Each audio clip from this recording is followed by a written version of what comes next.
Il y a deux sortes de solitude. Il y a la solitude voulue, celle que l'on choisit pour se ressourcer, pour être plus créatif, pour monter un projet, pour avoir une retraite spirituelle. Et il y a la solitude non voulue, celle que l'on subit. Dans cette vidéo, c'est de cette solitude-là qu'il s'agira.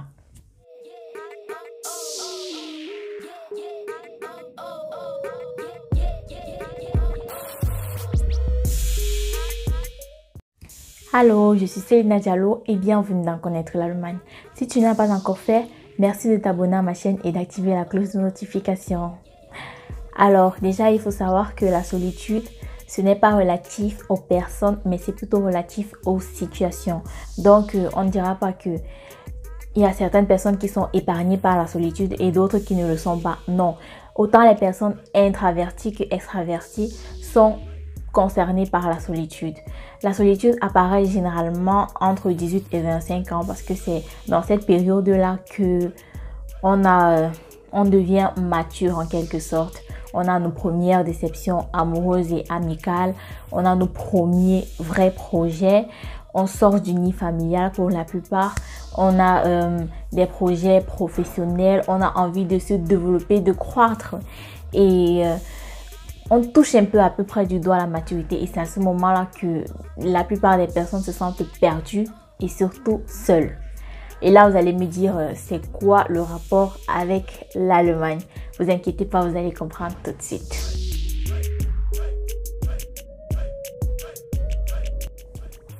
La plupart d'entre nous, les Africains, venons d'une famille dans laquelle il y a au minimum 2 enfants. C'est-à-dire qu'à la maison, il y avait toujours au minimum 4 personnes, les 2 enfants, la mère et le père. Donc, on a grandi un peu dans ce cocon familial, là, dans cette chaleur familiale. On partageait nos chambres et nos toilettes avec nos frères et nos sœurs. On s'est disputé avec eux. Il y avait toujours quelqu'un à la maison avec qui se chamailler ou discuter. On voyait la télé tous ensemble. On partait chez les tantes et chez les oncles pour passer des week-ends, des mois. Pendant les vacances, on partait chez la grand-mère, on mangeait des prunes avec le maïs, on était chouchoutés, on était bien gardés, on prenait le bon, on était conservés. Quand tu vois le voisin, tu le salues, tu lui dis bonjour, tu t'arrêtes, tu discutes un peu avec lui. Parfois, quand le voisin veut sortir, il te laisse ses enfants de les garder. Tu les gardes comme si c'était tes propres petits frères. Bref, en Afrique, il y a cette chaleur-là. On est un peu tous frères, entre guillemets. Et on arrive ici en Europe où il n'y a pas tout ça. On est d'abord déboussolé parce que déjà qu'on arrive, on ne connaît pratiquement personne. On doit encore faire de nouvelles connaissances. On essaye tant bien que mal de se faire des amis par-ci, par-là, mais ce n'est pas toujours évident de se faire des amis avec des personnes qui ont des cultures différentes de la tienne. Il y a toujours un petit hic là, il y a toujours une petite réserve. Tu te dis non, je dois dire ceci, je dois pas dire ceci parce que ceci peut la blesser, ceci peut... Vous voyez, il y a toujours cette réserve là. Vous n'êtes pas totalement ouvert avec les personnes que vous rencontrez ici. Et là, parfois, vous vous retournez vers vos frères africains, mais après, vous vous rendez compte que là encore, il y a énormément d'hypocrisie. On se dit des choses entre nous, après tu entends, ça se retrouve chez quelqu'un d'autre et tu finis par t'isoler toi seul. Tu te retrouves vraiment dans une sorte d'isolation voulue et en même temps non voulue. Tu vois un peu le genre, c'est un peu ce qui arrive à la plupart des Africains ici. Et quand on est dans ce genre de situation, croyez-moi, on se sent extrêmement seul. Ceux qui ont encore des frères et sœurs ici, là, pour eux, ça passe encore parce que, vous savez, les amis, ça va, ça vient, mais la famille, de toutes les façons, ce sera toujours là. Donc, de temps en temps, on peut aller se réfugier chez son frère, chez sa sœur, mais ce n'est pas la même chose que c'est au pays parce que ici, là, même les oncles et les tantes, pour aller chez eux déjà, il faut prendre rendez-vous. Genre, tu ne peux pas aller chez ton oncle ou chez ta tante, chez ton cousin ici, comme ça, à l'improviste, sauf si vraiment tu viens juste de passage. Même là, il y a des chances que tu ne trouves personne à la maison. Tu vois, tu dois prendre un rendez-vous. Tu dois arriver et dire pourquoi tu es venu. Tu ne peux pas venir chez quelqu'un comme ça pour rien. C'est difficile.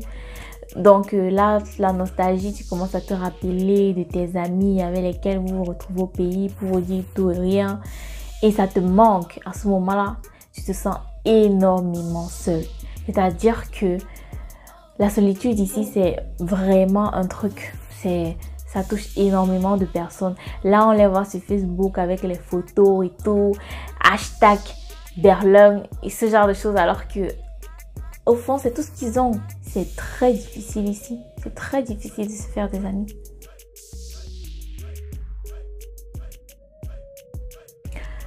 Il y a aussi un deuxième volet de la solitude ici en Allemagne qui réside dans la comparaison. Les gens ont tendance généralement à beaucoup se comparer, énormément se comparer, sans savoir que ici il y a de très grandes difficultés auxquelles on fait face lorsqu'on arrive. Et on n'était pas préparé à ces difficultés-là. Par exemple, tu peux arriver et tu te dis, voilà, j'ai 3 ans et demi pour avoir ma licence. Je fais tout pour que au maximum, au grand max, j'ai ma licence en 4 ans. Et là, tu te retrouves à 2 ans et demi déjà. Tu n'as même pas encore fait la moitié du parcours. Là, ton cœur commence à battre. Tu te dis, mais est-ce que je vais même arriver à atteindre mes objectifs? Et tu vois ton frère ou ton, je sais pas, ton ami avec lequel vous avez commencé, qui lui est déjà pratiquement à la fin de son cycle. Là, même les matières en avance. Il est trop fort. Et là, tu commences à stresser. Tu commences à stresser et tu t'isoles petit à petit des autres. Quand ils commencent à t'appeler pour te dire que, allez, viens, on va aller apprendre de la maths, tu dis que non, je vais apprendre plutôt physique aujourd'hui, je ne veux pas apprendre de la maths. Parce que tu te sens un peu inférieur à eux, à lui, en l'occurrence, parce que j'ai commencé par un ami.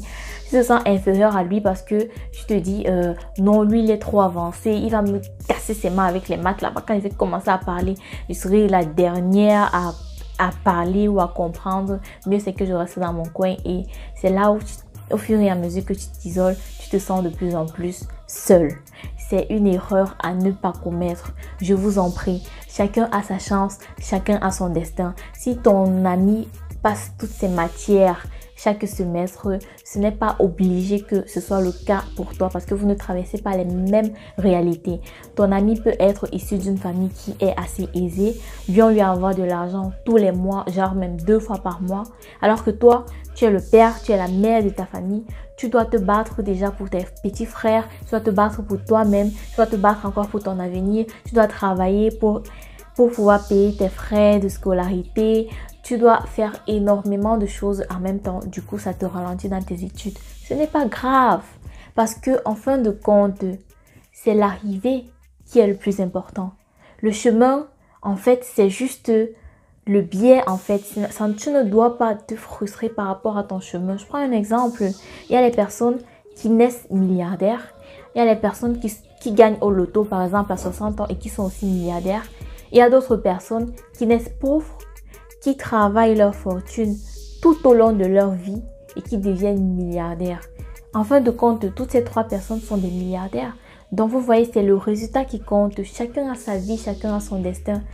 Évitons un peu de trop nous comparer aux autres. C'est vrai, le fait de se comparer aux autres, ça donne un peu plus de compétitivité à la vie parce qu'il faut toujours se comparer à plus grand que soi pour pouvoir se donner au max, pour pouvoir avancer avec un peu plus de peps. Mais franchement, il faut faire très attention à comment on se compare aux gens. Est-ce que la personne, si elle était à ma place, elle serait capable de faire ce que moi je fais, moi qui suis à ma place? Certainement non.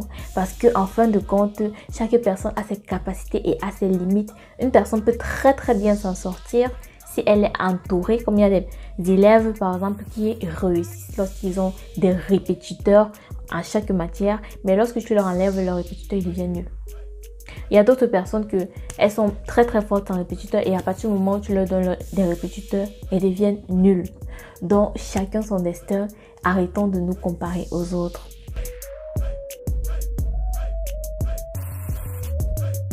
Le problème aussi dans la solitude, c'est que généralement, on refuse de l'accepter. On cherche toujours tout le temps des distractions pour éviter d'accepter qu'on se sent seul, pour éviter de vivre vraiment cette solitude-là. La solitude en soi, ce n'est pas le problème.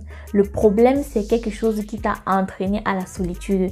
Ça peut être le fait, par exemple, que...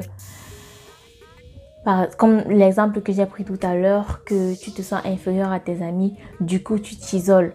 Donc, il faut attaquer le problème à la racine. Il faut, lorsque tu te sens seul, tu vois un peu c'est quoi l'origine de ta solitude. Pourquoi est-ce que tu es seul?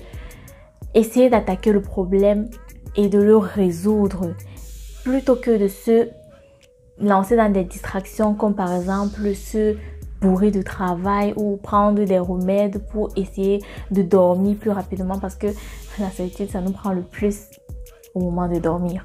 C'est quand tu te couches pour dormir là que tu te rends compte à quel point tu es seul. Tu peux dormir dans une chambre de 30 personnes mais te sentir en même temps seul. C'est vraiment un sentiment qui vient du fond du cœur. Ça te ronge de l'intérieur. Ce n'est même pas visible par les autres. C'est vraiment chacun qui ressent ça dans lui.